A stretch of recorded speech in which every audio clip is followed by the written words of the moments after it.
What if across the world there were places similar to Area 51? And if so, why do these bases exist? What is their connection to the UFO phenomena? And why the secrecy surrounding them?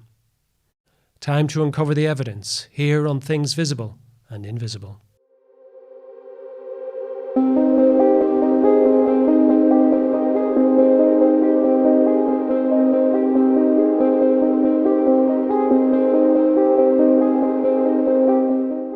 As well as having written 4 television and film, Mack Maloney has written more than 50 novels, selling well over 1 million copies.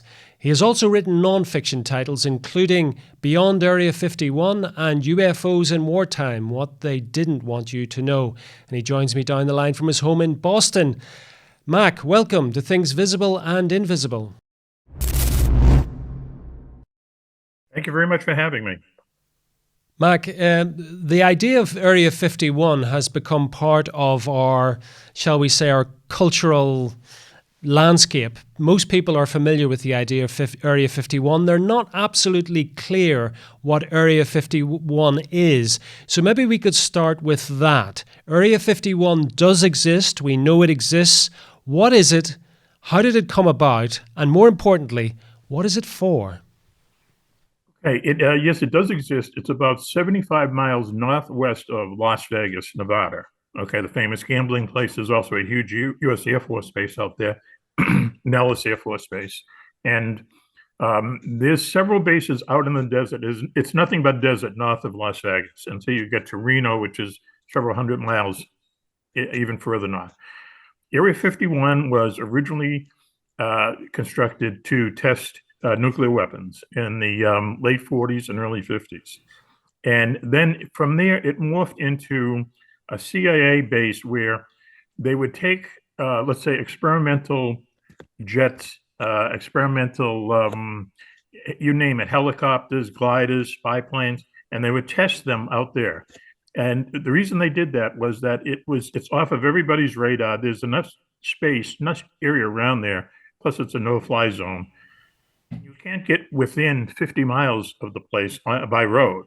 So they are very, very isolated. And that's why it started. And that's what it does today. They bring, like, for instance, the stealth fighter. Some of the testing was done there at Las Vegas and then at another place further up north in Nevada called Tonopah Test Range. They would take, during the Vietnam War, they captured several, or actually about a dozen, Russian-built fighters that the North Vietnamese were flying. Somehow they captured these things. They bring them back over to Area 51. They get them into flying condition. And then what they would do is they would put American pilots in those Russian-built planes, and they would duel American pilots to see who was better so the Americans could kind of get the advantage over what it's like to dogfight a Russian-made fighter. And that morphed into Top Gun, which you hear about a lot, which is basically a school for dogfighting. And then other things they would do there is, there's a lot of conjecture, but there's that they did these spy blimps where the blimp, if you can imagine, the bottom of the blimp is just full of photocells that are taking light from the top of the blimp, projecting it on the bottom of the blimp. So if you are, let's say, in the desert at night and it's a starry night, you couldn't see this thing go over you because it just looks like the stars. Things like that. How it got this reputation about being a place where the U.S., has UFOs and stores crash UFOs and so on, is an interesting story. One part of it goes is in the early 80s, they had a former employee claim that this is going on at Area 51 and other places, and another place, which is about 40 miles away, called S2. And they put this out there in the atmosphere. And so what happened, what they hoped would happen, what did happen, was that the Russians would fall for this bait. And they would redirect their spy satellites from going directly over Area 51 to go over this fictitious place called S2. And the reason for that is that it was simple, that when these engineers were out there trying to test these special jet fighters or whatever, they just didn't want to have to stop everything, haul it into a hangar, close the door, wait for the satellite to go over, and then, schlep it all back out again. So They came up with this idea, and it worked to some degree. That, though, kind of brought in the whole UFO thing to it. And now, basically, it's the most famous secret base there is in the world, right? So that's very interesting as a little bit of history to that, Mac. I mean, some people would say, well, it's just another top secret Air Force bases. Most Air Force bases, I would imagine, have some degree of secrecy around them.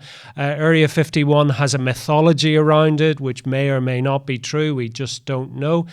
But your researches have uncovered something equally fascinating, or potentially fascinating, and that is that Area 51 is not alone. That's right. Just for a good example is, well, let me just backtrack a little bit. So if you go to Las Vegas and you land at the airport there, the public airport, you will look off to your left, you will see the separate little airport. And there's several jets there, small airliners, and they're called Janet Airlines. And what that is, that's the CIA's own little airline. And what they do is on Mondays, they fly employees out from Las Vegas, McCarran Air Base and Airport in Vegas, up to Area 51 and several other places. They drop them off, and then on Friday, they pick them up and they bring them back again. So people know that when this plane takes off, it's gone, let's say for 2 hours instead of if it was just landing at Area 51, it would only be gone for a short amount of time. They watch, see how much gas these things take up, and they kind of put all this evidence together, and they say, well, listen, it's obviously landing someplace in addition to Area 51. Once again, then you go further up north in Nevada, and there's a place called Tonopah Test Range. This is an old World War II air base. It is outside this town called Tonopah, which is a very small little kind of gambling gold mining town. And for 10 years, just to show you how secret this place is, this is where the stealth fighter flew for 10 years before it was unveiled to the public. Only at night, had different kind of registration IFF gear on it. It could not leave Nevada airspace without a presidential okay. And all the people who worked at the space and a lot of the people who lived in the small town of Tonopah knew about it, and no one said anything.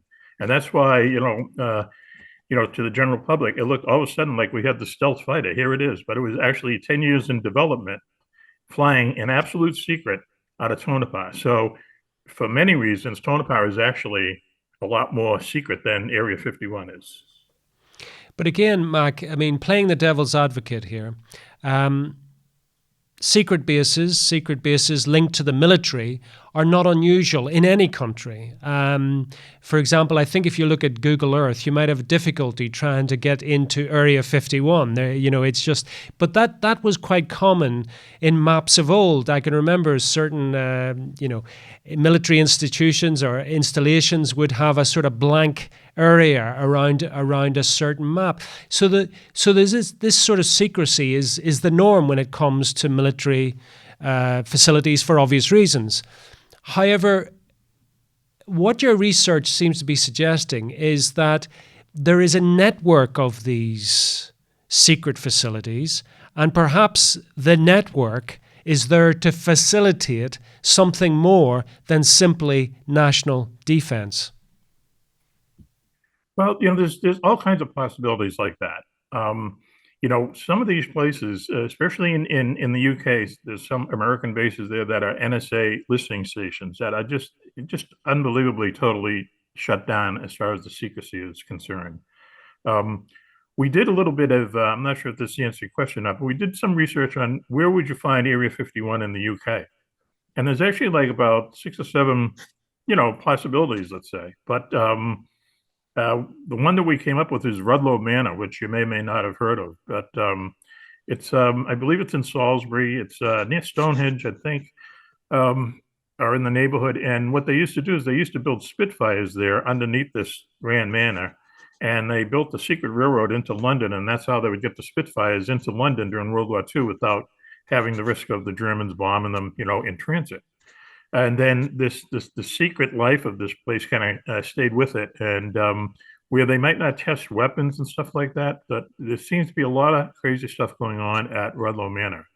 Um, as far as the network of these things, I mean, there were American secret bases all over the place, and but the Russians have them, the Chinese have them, the Iranians have them. I don't know if they're all connected in a network or not, but I know one thing is with a lot of the ones that we talk about in the books, they have some kind of UFO history. They have some kind of paranormal history where, people, when the base opens, people start seeing UFOs right away. And they stick around. There's all kinds of incidents. This happened to the Russians too. There's a place in Russia called Kapustin Yar, which is their combination Area 51 and Cape Canaveral. And they have lots of documented evidence of Soviet, Russian fighters fighting these mysterious objects over this place. So I'm not sure everything is all connected. I'm not sure they're all doing the same thing, but they're all up to hijinks in one way or another. But again, I mean, UFOs, most people assume that it's a spacecraft, but it just really means an unidentified flying object of some sort. And from what you've said, I mean, there were many sort of prototypes being tested or top secret aircraft being tested at various times. I mean, do you think there's a kind of double bluff going on here? Let me put it to you this way, Mac. Is it in the military's interest to have people think about UFOs or such like and say over there, so they're not looking the other way when they're actually testing out stealth bombers and various other military hardware? Yes, definitely. In fact, if you go back to the 50s, when what really got the CIA involved in the whole UFO thing was in the early 50s, there were a lot of UFO sightings around Washington, D.C., and which lots of people saw, lots of civilians. So what happened was people just in a panic started to call the White House and the Pentagon, and they jammed up the phone lines. And to the CIA, this would be catastrophic because if the Russians figure this out, all they'd have to do is put on one of these fake UFO things, jam up all the communications, and then, we'd be pretty vulnerable to whatever they wanted to do. So the CIA said, well, first of all, let's just, as a rule, debunk every UFO, incident that comes across the table. If you cannot explain it, then just debunk it.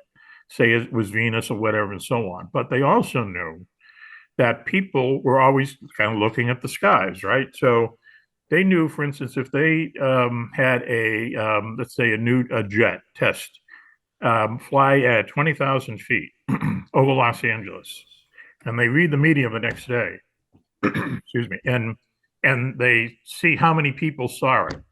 So then they say, okay, let's do it next week, but we'll put it up at 30,000 feet. How many people see it then? Less. 35, 40, until they got to that area, that height where people might see something going over, but they just say, well, that's a plane, it's nothing mysterious. So that's when they knew, that's the corridor that they could fly their test aircraft in. So in that way, there is an advantage that people believe in UFOs and believe that the U.S. government has some kind of connection to them. Whether they're doing this as a kind of distraction, disinformation, there's been cases where certainly the U.S. government has, for whatever reason, got into the kind of disinformation campaign against UFOs and certain UFO incidents and stuff like that. But the chances are probably that there were just kind of some military foul-ups or something. And it was just more convenient if people thought they were UFOs, then so be it. So it's a convenient cover story when it suits them. In your researches, Mac, what would you say is the most mysterious thing that you've come across in one of these bases? Something which really doesn't fall into that category of obvious disinformation, misinformation, but also not something which appears to be testing out military hardware of some sort. Right.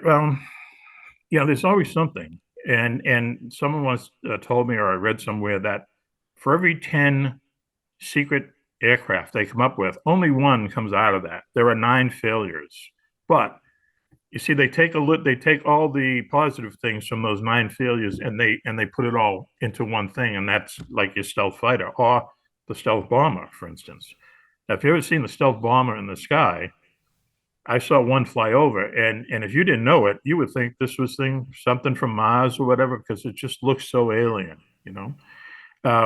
But back in I'm going to say the early 90s or so, they were flying something out of Area 51 that was so powerful and so fast that it set off seismographs in California. Earthquake seismographs were picking up the power from this thing flying over them. No one ever really said what it was. It might still be around. There's all kinds of different theories. It was probably some kind of a prototype for something that's really flying around now. But there's an example of something that must have had a huge budget, for instance, and keeping the stealth fighter quiet is one thing, but keeping this thing that is so powerful that it sets off earthquake detectors must have been something else too, you know. So it's things like that. The government is definitely into these things, you know, whether they work out or not. You know, we really don't know. You know, we don't know about their failures. Amen. Well, unfortunately, we're going to have to land this for the moment, Mack. We've come to the end of this episode. Tell people where they can find out more about you and where they can pick up copies of your books. Well, the best place to go really is Amazon, and just type in Mack Maloney, and everything is there. And we also have a radio show and a podcast, Mack Maloney's Military X-Files, and that's on Apple, it's on Spotify, it's on the Sirius XM app.